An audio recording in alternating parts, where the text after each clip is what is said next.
Culinary Arts program at South Plains College is a brand new program to Lubbock, Texas, and the community of the South Plains region. We are housed at the Lubbock Center on Avenue Q.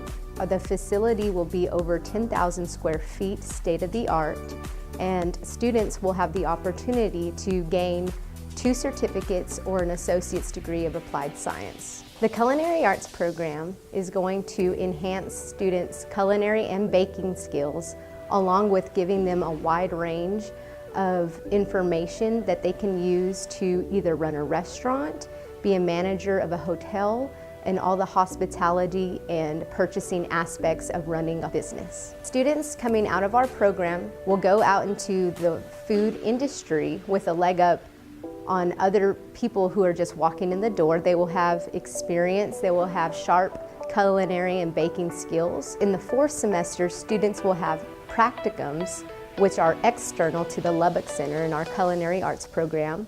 Those practicums will be either with a hotel or a restaurant or hospitals in the Lubbock community that have food industry aspects about them. Students will have a chance to have real-world experience and actually work with people who are employers in the industry. And so once they complete their practicum, our hope for them is that it is a good fit and they can stay on with their practicum advisors.